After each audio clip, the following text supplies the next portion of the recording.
Hello, welcome to day 5 of the sourdough starter. My starter is now well and truly active, and the reason why I know this is because I have a big volume change on a regular basis and my starter is rising. I place a band, as you will know, so you know where the starter is sitting when it's feeding and then when it's being fed, and then once it's fed and it's left to ferment, I can see how much my starter has risen, and my goodness, you know, it's really now well and truly active because I have this big volume rise. So what I now can do is, when I discard, instead of throwing my discard away, I can actually keep it in a clean jar. So I take away some discard, I keep it in a clean jar, and I can then just place a lid. However, I don't lock it, and I place it in the fridge. All discards can be placed in the same jar, so you can top your discard up. You don't have to have a jar for every time you have a discard. This is something I'm asked a lot about, so this is why I'm pointing it out.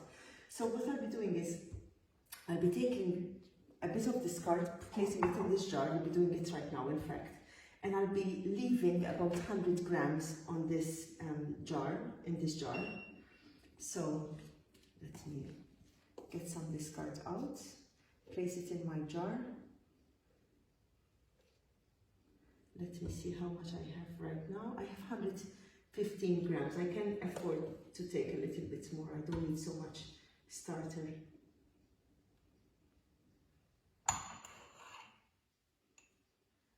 Great. Here we are. Okay, good. So this is what I will call my discard. Here we are. So this is my discard. I will place it in the fridge. I will either cover it with a cloth. You can cover it either with a cloth or place it in with its lid, but please don't lock airtight. It needs to breathe anyhow. So discard can also be revived. It can also be used for other leavened breads. However, we don't need so much, so that's the reason why we place it in the fridge and we top it up. We can do various things with this. We can do pastas, pizza as well, muffins, cakes. We can do so many things with it. So don't throw it away. It can also be used as a batter. For example, if you're doing calamari rings, let's say, or tempura, you can always use this as a batter, as your batter, and it will come out beautifully. So this is a perfect batter base without having to go through the whole works of making a batter. Okay, so here I have 100 grams of my starter, the starter that I had originally. And what I'm going to place in this is 50 grams of white flour and 50 grams of whole wheat flour. And again, feed it. So I keep on feeding it. Now, the thing is this, that if you are not going to be baking anytime soon, what I suggest is this, that you feed it, like I'm doing right now, and I place, by the way, 100 grams of water, tepid water. So equal amounts. At this stage, you know, there's nothing to worry about. Just keep your equal amounts always the same. So it makes it easy to remember and easy to work with.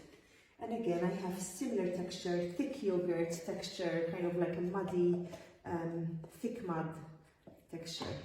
So don't forget that if you're using more whole wheat absorbs more water. So your starter might look a little bit thicker, which is not bad. It's not bad at all. So I will try and show you what I'm doing. Here we are. I hope you can see the texture. And again, I place the band. Now, if I'm not going to be baking with this starter in the next few days, what I suggest is cover it with a cloth again and place it in the fridge.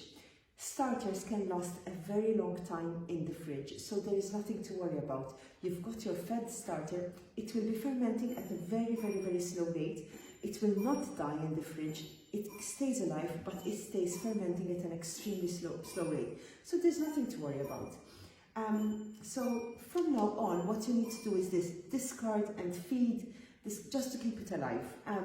And if you're not baking, place it in the fridge. It's really not a problem. Some questions that I'm being asked is whether one can use more than 2 or 3 flours. Absolutely, you can.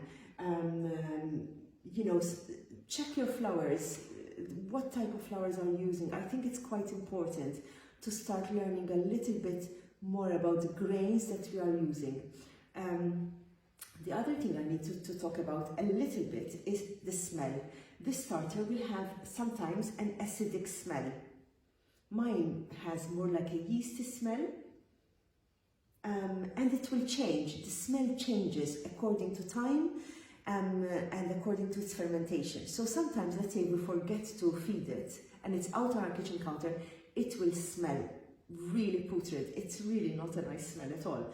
However, it has not died. It's just the yeast. It's all the fermentation that's going on. It's all the lactic acids that are being built up. So there is no need to worry.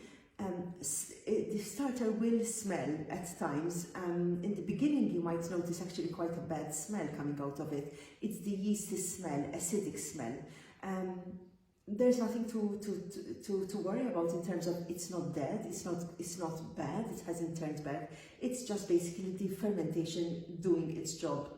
And so, as your starter will grow and will develop, your smells will change, the colors will change. It changes according to the flours you are using, the ambient temperature that you have in the house.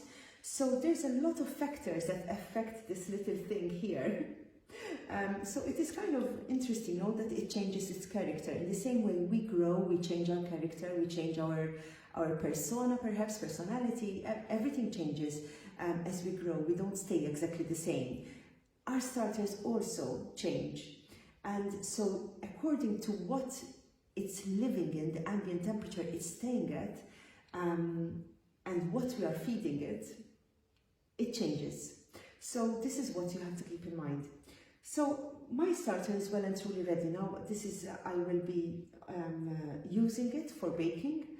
And when I'm not using it, I'll be placing it in the fridge. And that's what you have to do. You have to go into a routine of feeding, discarding, and keeping the discard in a separate jar and feeding again.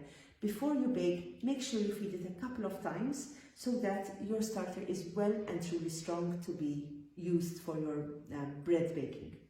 Okay, I hope you enjoyed this little series of videos of my 5-day starter. Do not worry if your starter is not completely ready after 5 days. Sometimes it takes longer, so it's fine. Just keep on persisting, keep on feeding it, and check the texture of your starter. It's very, very important. Okay, I hope this has been kind of like a little journey of sourdough starter making. And if you do have any questions, send them to me, send me a post, send me a comment, or even send me a message. I'm happy to reply. Take care, and I thank you for actually following my page. Thank you very much. Thank you.